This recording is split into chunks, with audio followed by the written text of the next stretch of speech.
자, 우리가 지난주에 있어서 계속해서 사랑에 대해서 묵상했습니다. 사랑만큼 정도의 차이가 없고 또 그 정도의 차이에 따라서 삶의 파급력이 크다라고 하는 것도 우리가 깨닫게 됩니다. 인생의 기쁨도 또 큰 아픔도 가까운 사람을 통해서 옵니다. 사랑하는 사람, 또 사랑했던 사람에게서입니다. 최승호라고 하는 분께서 그 오징어라고 하는 시에 이런 구절이 있다고 합니다. 그 오징어 부부는 사랑한다고 말하면서 부둥켜 안고 서로 목을 조르는 버릇이 있다. 혹시 여러분들이 그 오징어 부부가 아니신지 관계가 아닌지 돌아보게 되죠. 세계적인 사회 심리학자 에릭 프롬이라고 하는 분이 이제 사랑에 관한 책을, 유명한 책을 냈는데 그 책 제목을 뭐라고 한지 아시죠? 사랑의 기술이라고 그렇게 했어요. 다분히 의도적입니다. 왜냐하면 사람들이 사랑하면은 뭔가에 대한 어떤 감정, 좋은 감정 이렇게 생각할 때가 많은데요. 그래서 저절로 알게 될 거라고 생각하고 또 결정적인 착각은 뭐냐면 나는 그 사랑 참 잘하는 사람이다 라고 그렇게 생각할 때가 많다는 것입니다. 그런데 에릭 프롬은 사랑은 뭐냐? 기술이라는 거요. 기술은 뭐죠? 배워야 됩니다. 알아야 합니다. 그래서 우리가 사랑을 중요한다라고 알았다면 그런데 많은 사람들이 배우려 하지 않는다라고 하는 것이 참 안타깝다라고 그렇게 얘기하고 있는 것이죠. 꽃을 아낀다고 하면서 물을 주지 않은 사람은 꽃을 사랑하는 사람일까요? 안 해봐서 모르겠습니까? 네, 사랑하는 것이 아닐 거예요. 마찬가지입니다. 사랑도 사랑하고자 한다면 노력과 배움, 필요한 기술이라고 하는 것을 기억하자라고 그렇게 지금 얘기해주고 있는 것입니다. 자, 이 사랑의 기술을 잘 알려주는 것 어떤 것보다도 고린도전서 13장에 나타나 있다. 우리가 지난주와 더불어서 오늘 같이 보게 됩니다.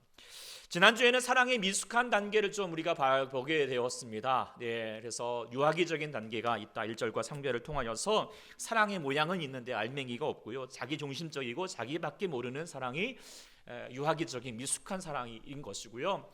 그리고 4절과 7절을 통하여서 좀 사랑이 자라나게 되는 관계를 보게 되었죠. 그때 가장 중요한 것이 두 가지가 필요한데 무엇보다도 오래 참은 인내와 더불어서 믿음이 필요하다. 그 믿음은 누구를 향한 믿음? 상대방이 아니라 하나님을 향하는 믿음으로 자라나게 된다라고 하는 것을 지난주 통하여서 우리가 배우게 되었습니다.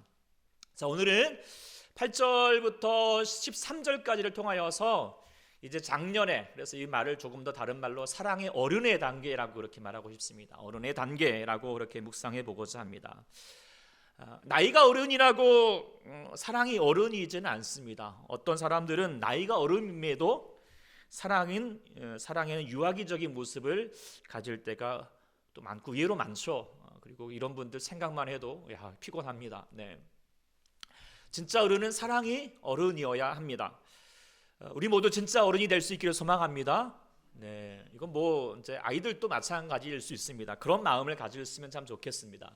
근데 그러기 위해서 본문에 나타나 있는 어른된 사랑의 모습이 무엇인가를 우리가 묵상해 보고자 하는데 이 본문을 통하여서 저는 아까 우리 말했던 사랑의 기술, 그래서 사랑의 어른의 단계에서의 사랑의 기술 이 세 가지로 좀 우리가 묵상할 수 있게 된다라고 그렇게 묵상하게 되었습니다. 그래서 첫 번째 이제 우리가 사랑의 기술은 뭐냐? 어른된 사랑의 기술은 뭐냐? 같이 한번 읽어볼까요? 시작. 떨어지지 아니할 것을 떨어지지 않게 하기라고 이렇게 말하고 싶습니다. 오늘 본문 8절에서 10절 다시 한번 읽어볼까요? 시작. 사랑은 언제까지나 떨어지지 아니하되 애언도 포하고 방언도 그치고 지식도 배하리라. 우리는 부분적으로 알고 부분적으로 예언하니 온전한 것이 올 때에는 부분적으로 하던 것이 패하리라. 자, 이 말씀은 뭐냐면 고린도 교회가 되게 눈에 보이는 뭔가 은사에만 좀 집중하고 있는 것을 그런 태도들을 질타하고 있는 말씀이거든요. 방언, 예언, 지식 정말 귀하고 신기하고도 놀라운 일이지만 언젠가는 패해질 수밖에 없는 것이고 그치는 것이다. 한계적이고 일시적인 거라는 거죠. 그런데 영원한 것이 있습니다. 떨어지지 아니하는 게 있습니다. 그리고 더 나아가 생각해 보면은 떨어져서도 안 되는 게 있습니다. 항상 있을 것이고 항상 있어야 하는 것이 있죠. 13장에도 말하고 있지만 믿음, 소망, 그리고 뭡니까? 사랑. 그리고 그 중에 제일은 사랑이라는 것을 강조하고 있습니다.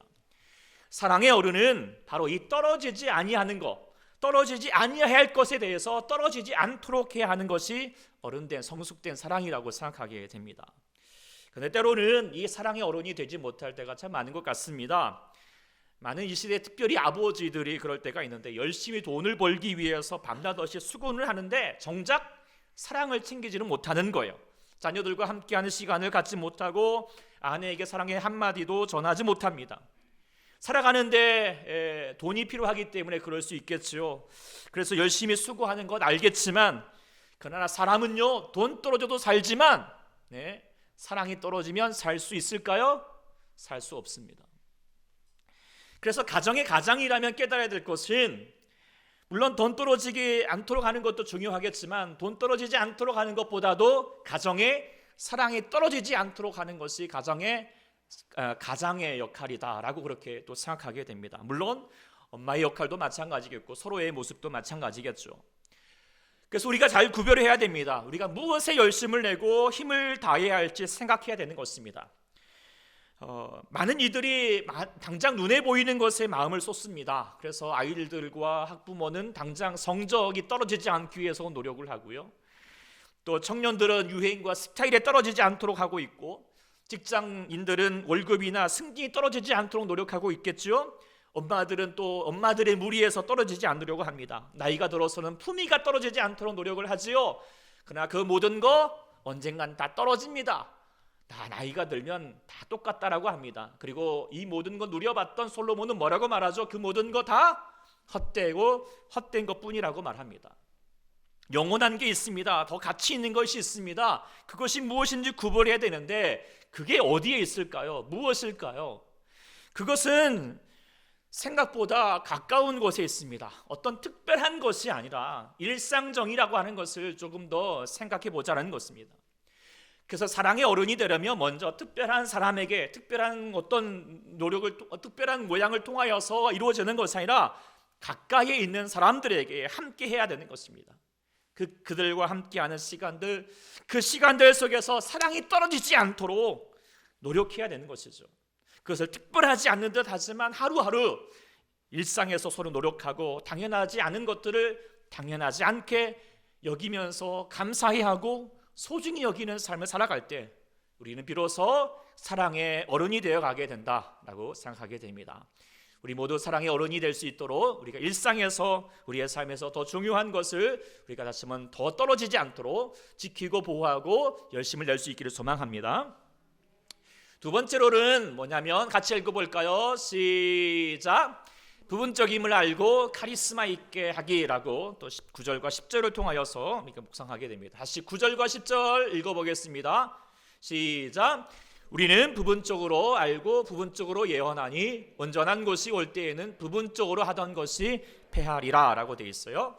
자, 본문에 부분적이라고 하는 말을 계속 강조하고 있는데요, 이는 헬라어로 조각이라고 하는 뜻을 가지고 있어요. 그러니까 이 말을 얘기하는 것은 은사가 아무리 위대하고 대단한 것 같을지라도 사실은 그저 하나의 조각에 불과하다라는 것입니다. 한 부분이라는 것이에요.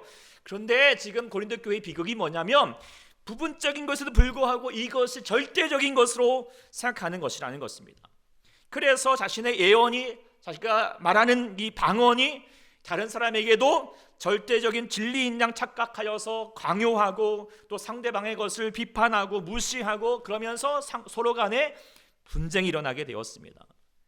그래서 지금 사도 바울은 야, 너 대단해 보이겠지만 그거 다 부분적인 것이야 라고 그렇게 지금 얘기해주고 있는 거죠. 사랑의 단계도 마찬가지인 것 같습니다. 우리가 처음 사랑할 때에는 그 사람이 전부인 줄 압니다. 그래서 사실 그 사람에 대해서 다 알지 못하면서도 그저 내가 아는 것이 전부인 양 착각하죠. 이것을 뭐라고 말하죠? 콩깍지 씌웠다라고 말을 합니다. 네. 근데 물론 이래야 사랑이 시작이 되긴 합니다. 다 알면 사랑이 안 되긴 하죠. 그래서 제 인생 중에서 잘했다 싶은 것은 제가 26 아무것도 모를 때, 저희 아내 24 아무것도 정말 모를 때 사랑해서 결혼했다라고 하는 것인 것 같아요. 다 알았으면 어떻게 됐을까? 생각만 해도 좀 어려웠을 것 같다라는 생각을 충분히 가지게 됩니다. 몰라야 사랑할 수 있겠죠. 부분적으로 알아도 그걸 전부인 줄 알고 사랑은 시작될 수 있겠지만 그러나 거기서 멈추는 것이 사랑이 아닐 것입니다. 사랑이 시작이 되고 나면 이제 본격적으로 서로에 대해서 알아가기 시작을 합니다. 그러면 부분적인 것도 해서 활성이 되어가기 시작하는데 근데 그러면 그럴수록 어떻게 해요? 서로에게 실망하는 경우가 많습니다. 그리고 사랑이 식어져 갑니다. 근데 더 안 좋은 것은 뭐냐면 그 사람을 알아가면서 내가 정말 그 사람에 대해서 전부를 안다라고 생각하는 것입니다. 근데 정말 우리가 전부에 대해서 잘 알고 있을까요? 그 예전에 이제 좋은 세상 만들기라고 하는 프로그램 아마 생각이 나신지 모르겠습니다. 할아버지 할머니들 나와가지고 뭐 스피드 퀴즈들을 이렇게 막 풀기도 하는데요. 한 번은 이제 같이 사신 지 한 40년 된 한 노부부가 나왔습니다. 거기에서 이제 문제 중에 하나가 뭐였냐면 답이 천생연분이라고 하는 단어를 이제 있었죠. 그래서 할아버지가 이제 설명을 하는 것입니다. 할머니에게 야, 그거 있잖아요. 사람들이 우리를 부를 때 하는 말, 말 못하고 있으니까 아유 이 무식한 알망구 같으니라고 그것도 모르냐고 우리가 무슨 관계냐고. 할머니가 그래도 눈치를 못 채자 아유 좀 답답함. 당신이 나를 어떻게 생각하느냐요? 너 어떻게 생각하느냐고 그렇게 물어보니까 할머니가 알겠다는 식으로 대답을 한 거예요. 뭐라고 말했냐면 왼수라고 대답을 한 거예요. 아유 그래 답답해서 할아버지가 포기하지 않고 그래도 다시 설명합니다. 아니 그게 아니고 왜 있잖아 내자로 된 거. 그럴 때 할머니가 환한 얼굴로 정말 알겠다면서 주저하지 않고 대답을 했죠. 뭐라고 대답을 했냐? 평생 왼수라고 대답을 했다라고 하는 이야기입니다. 40년을 살아도 우리가 서로를 잘 알까요? 잘 모릅니다. 한 사람은 청생용분이라고 생각하는데 한 사람은 평생 왼수로 생각하며 살고 있다는 거죠. 우리들도 잘 모를 때가 참 많습니다. 내가 함께 사는 사람, 또 나의 배우자, 뭘 좋아하는지, 무엇에 힘들어하는지 잘 생각해보면 잘 아는 것 같아요. 저도 잘 모르는 것 같다라는 생각도 많습니다. 그런데 우리는 때로는 안다고 단정해버립니다. 그리고 나의 생각대로 주장하고 고집합니다. 근데 성숙한 사람은 자기가 아는 것이 부분적임을 인정하고 그렇게 서로에게 배려하는 마음을 갖는 것이다 생각하게 됩니다. 제가 신대원 대학원 시절에 그 교수님들이 이런 말씀을 자주 하셨습니다. 대학생 때 되면 좀 뭘 아는 것 같다라고 생각하기 쉽지만 대학원생이 되면 잘 모르겠다라고 생각하게 된다는 거예요. 그리고 박사 과정을 하게 되면 뭐냐면 야 나만 모르는 게 아니라 다 모르네 이걸 깨닫게 되는 것이고요. 교수님이 되면 뭐냐 어차피 모르니까 에라 모르겠다라고 가르치게 되는 것이 교수의 역할이다라고 그렇게 얘기하는 거예요. 이게 무슨 말인가 농담인가라고 생각했지만 정말 알 것 같습니다. 저도 말씀을 알아가면서 늘 깨닫게 됩니다. 정말 나도 모르는구나, 정말 더 모르는구나 라고 그렇게 깨달아지는 것이죠. 그리고 이것이 또한 성숙함이다라고 하는 것을 깨닫게 됩니다. 사랑의 어른이 된다라고 하는 것은 내가 아는 것이 다 아니다. 그리고 나는 잘 모른다, 부분적일 뿐이다 라고 하는 것을 깨닫는 것이고 인정하는 것입니다. 그래서 어떻게 해야 될까요? 더 배우려는 마음을, 더 알고 싶은 마음을 가져야 된다는 것입니다. 그리고 더 나아가서는 알아도 모르는 척하는 것이고요. 더 나아가게 되면 저는 카리스마 있게 행하기라고 그렇게 정의해 보고 싶습니다. 근데 여기서 이제 카리스마 있게 행하기라고 말하면 사람들이 의아할 수 있어요. 우리가 보통 저 사람 카리스마 있다라고 말하면 뭘 얘기하죠? 대단한 능력과 권위를 가져가지고 상대방을 꼼짝없이 만들게 하는 어떤 강력한 힘을 가진 사람을 얘기하기 쉽겠는데요. 사실 카리스마는 성경에서 출발을 합니다. 카리스마가 어떤 뜻을 가지고 있는가? 바로 고린도전서에서 계속 사용하는 단어인데요. 바로 은사입니다. 은사는 어떤 뜻을 가지고 있지요? 은혜로운 선물이라는 뜻을 가지고 있습니다. 안 넘겨지네요. 은혜로운 선물이죠. 자, 은혜로운 선물이다라고 한 말을 뜻을 가져보면은 그 사람 카리스마 있다라고 하는 말은 어떤 뜻이 될까요? 카리스마 있게 행한다라고 하는 것은 무엇일까요? 내가 함께하는 지금 우리 모든 것, 그리고 함께하는 모든 것도 다 뭐다? 은혜로운 선물이니까 나도 은혜롭게 행한다라고 하는 뜻을 가질 것입니다. 그러니까 이 카리스마 있게 행한다라고 하는 이 부분을 뭐냐면 우리가 서로에 대해서 내가 아는 것도 다 부분적인 것이다. 그것도 내가 알게 된 것도 다 은혜로운 것이었다. 그리고 그러니 나도 감사히 여기면서 내게 주어진 것들을 내게 주어졌던 사람들 향하여서 감사하고 감탄하는 삶을 살겠다라고 그렇게 말할 수 있을 것입니다. 그것이 카리스마 있게 행하다라고 그렇게 말할 수 있을 것 같습니다. 이런 어른된 사랑의 모습을 가져주고 있는 이야기를 하나 전하고 싶은데요. 마음을 열어주는 101가지 이야기라고 하는 책에 보면은 자주색이라고 하는 제목의 이런 이야기가 있습니다.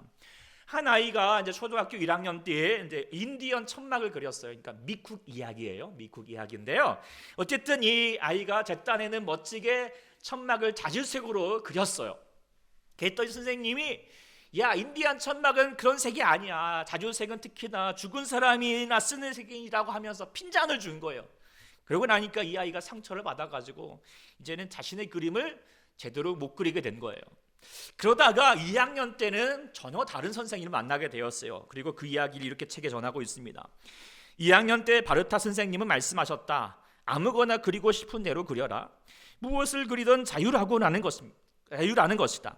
난 아무것도 그리지 못한 채 백지만 책상에 위에 달랑 얹어놓고 있었다.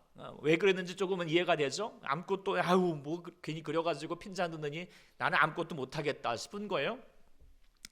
선생님이 교실을 한 바퀴 돌아 내 자리까지 왔을 때 나는 심장이 콩콩 뛰었다. 바르타 선생님은 큰 손으로 내 머리를 쓰다듬더니 부드러운 목소리로 말씀하시는 거다. 우와, 들판에 온통 하얀 눈이 내렸구나. 정말 멋진 그림이야 라고. 어떤 의미인지 아시겠죠? 이 선생님의 모습이 사랑의 어른이다 라고 생각하게 됩니다. 그리고 카리스마인 것 같아요.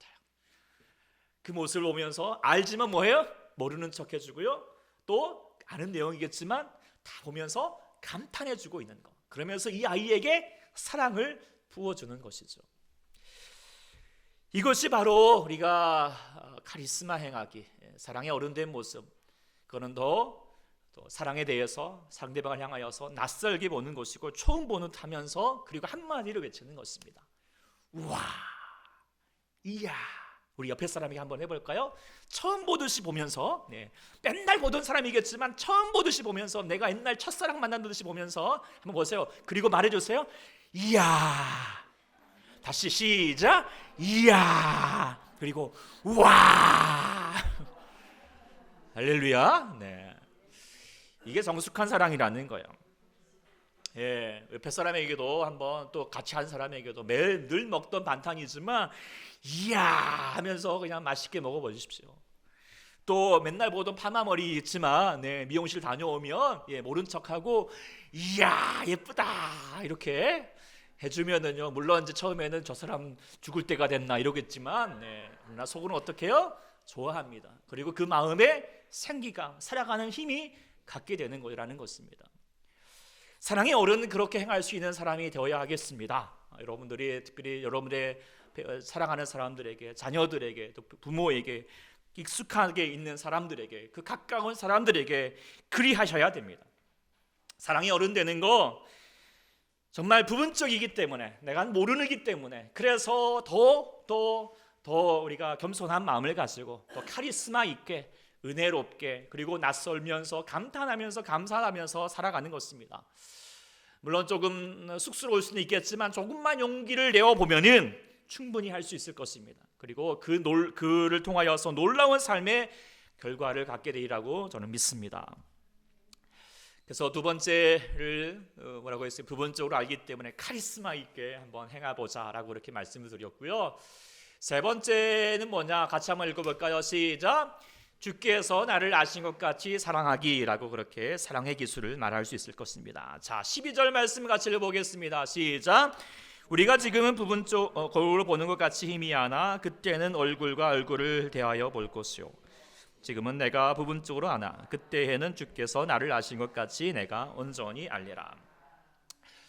지금 이 고린도 교회를 향하여서 교인들끼리 서로 우리는 뭐예요? 거울로 보는 것 같이 희미하다라고 하는 것. 당시의 거울은 지금 저 유리로 되어 있는 것이 아니라 청동으로 되어 있는 거라서요. 거울 비춰도 잘 안 보여요. 그래서 희미한 거요.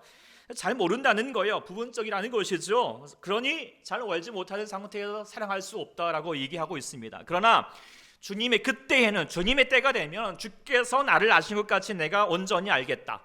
그러니까 주님이 아시는 것이 온전히 아는 것이다. 더 나아가면 주님을 통해서 우리는 서로를 제대로 이해할 수 있게 되고 사랑하게 되는 것을 알려주고 있습니다. 그렇다면 그때가 어느 때일까요?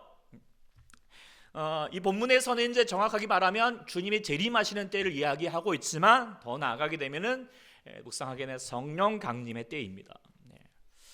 오늘 우리가 어떤 날입니까? 성령 강림주일이라고 그렇게 우리가 지키고 있습니다. 근데 우리 성령님께서 우리 가운데 오셨습니다. 믿으십니까? 네, 주의 약속하신 성령님께서 우리 가운데 임재하신 줄 믿습니다. 근데 많은 이들이 자 그럼 성령님 우리 가운데 계시면 어떤 의미가 있을까요? 많은 이들이 생각하는 것은 능력이라고 생각합니다. 뭔가 성령님 있으면 뭐 방언을 말하기도 하고 병도 고쳐주고 뭐 놀라운 기적과 같은 일들이 일어나게 되고 그런 것들 어떤 신비한 현상이 일어날 거라고 생각합니다. 고린도 교회가 그렇게 생각을 했습니다. 그런데요, 주된 은사 하나님의 성령의 선물은 그게 아니라는 거예요. 가장 큰 은사가 뭐라고 얘기했습니까? 사랑의 은사라고 설명하고 있습니다. 사랑의 은사, 즉 사랑하게 된다는 것입니다. 그리고 사랑이 성숙하게 합니다. 그러면 성령님께서 우리로 하여금 어떻게 사랑하게 할까요? 갑자기 없던 사랑이 생길까요? 아니면 큐피트 사랑이 꽉 꽂혀가지고 그냥 보던 그 남편이 우와 멋지게 보여가지고 그냥 사랑에 촥 다시 빠지게 될까요? 그런 게 아닙니다. 오늘 주님의 말씀 뭐예요? 주께서 나를 아시는 것 같이. 그러니까 주님께서 나를 어떻게 생각하는지 그리고 어떻게 나를 사랑하시는지 성령님께서 깨닫게 해주신다는 거예요. 이를 잘 설명해 주는 말씀이 바로 오늘 요절 말씀이에요. 같이 한번 5절 읽어보겠습니다. 시작. 소망이 우리를 부끄럽게 하지 아니함은 우리에게 주신 성령으로 말미암아 하나님의 사랑이 우리 마음에 부음받는다라고 말하고 있어요. 성령으로 말미암아 우리의 성령으로 말미암아 하나님의 사랑이 우리 마음 가운데 부어지는데요. 그 사랑이 어떻게 부어지는가 그 뒤에 설명하고 있는 내용이 뭐냐면 6절부터 8절까지 보면은 바로 어떤 사랑일까요? 십자가의 사랑입니다. 십자가의 사랑. 왜 예수님께서 십자가에 죽으셨는지, 나를 어떻게 사랑하셨는지, 그리고 나를 주님께서 어떻게 생각하시는지, 나 같은 죄인을 살리시려고 그 십자가의 고통에서 죽으셨다는 거, 내가 여전히 원수되고 여전히 연약하고 여전히 죄인임에도 불구하고 나 같은 죄인을 위해서 그 못난 그 고통 가운데서 자신을 버리셨던 그 사랑을 성령님 아니고는 우리가 깨달을 수가 없습니다. 그런데 성령님이 통하여서 우리 가운데 임재하게 되면 그 십자가의 사랑이 깨달아지는 것입니다. 그러면 그 십자가의 사랑이 깨달아지면 내 안에 하나님의 사랑이 부어지게 되는 것이죠. 사랑이 충만하여지는 것입니다. 그리고 사랑이 자라나게 됩니다. 사랑이 성숙해집니다. 사랑이 어른이 됩니다. 그러면 넉넉히 사랑하게 됩니다. 주님처럼 나뿐만 아니라 서로에게 연약할 때에도 때로는 그 사람이 모질게 굴어도 그 사람이 죄인처럼 볼지라도 원수같이 부를지라도 내 안에 사랑이 결코 지지 않습니다. 미숙하지 않습니다. 그리고 오래 참습니다. 아가페의 사랑을 이루어갑니다. 이것이 바로 주의 성령의 역사라고 하는 사실 우리가 기억하시고 주의 성령님을 사모하는 우리 모두가 될 수 있기를 소망합니다. 자, 말씀을 맺겠습니다. 우리 사랑하는 주의 성도분 여러분, 사랑은 결국 사람은 결국 무엇으로 삽니까? 사랑으로 살아갑니다. 모든 것이 있더라도 사랑이 없으면 아무 소용이 없습니다. 그렇기 때문에 우리가 다른 어떤 것보다도 마음을 기울여야 될 것을, 그리고 우리가 노력해야 될 것은 사랑이라는 것, 그리고 사랑의 기술이라는 것을 생각해야 될 것인데 우리의 힘으로는 부족하다는 것입니다. 그래서 우리는 주의 성령님을 구하여서 성령 충만함으로 사랑의 삶을 넉넉히 이뤄갈 수 있는 우리 모두가 될 수 있기를 간절히 축원합니다. 기도하겠습니다. 하나님 아버지, 주여 우리가 사랑의 삶을 살고자 합니다. 그런데 우리는 연약합니다. 미숙합니다. 자주 실수합니다. 아버지 하나님, 그러나 우리 안에서 주의 사랑을 주께서 부어주셔서 성령님을 통하여서 우리가 서로를 알게 도와주시고 우리가 떨어지지 아니할 것을 떨어지지 않도록, 사랑이 떨어지지 않도록 우리가 다시 한번 더욱더 행하는 자가 되게 도와주시옵시고 또 우리가 아는 것이 다 아는 것이 아님을 알아서 겸손히, 그리고 무엇보다도 정말 은혜로 아는 우리가 카리스마로 다시 한번 행하는 자가 되게 도와주셔서 서로를 향하여서 감사해하고 감탄해 갈 수 있는 저희가 되게 도와주시며 무엇보다도 우리가 우리의 힘으로 될 수 없사오니 주의 성령님 우리 가운데 충만하게 임재하여 주셔서 십자가의 사랑을 통하여서 우리가 안에서 사랑이 부어진 바 되어 그 사랑 가지고 내게 주어진 사랑하는 사람들 향하여서 마음껏 넉넉하게 아버지 사랑할 수 있는 저희가 되게 도와주시옵소서. 그래서 주의 성도들 우리 아버지의 사랑의 어른이 되게 도와주시고 사랑의 아버지 앞에 사랑을 이룰 수 있는 우리 모두가 되게 도와주시옵소서. 간구하며 사랑의 주 예수 그리스도 이름으로 간절히 기도드립니다. 아멘.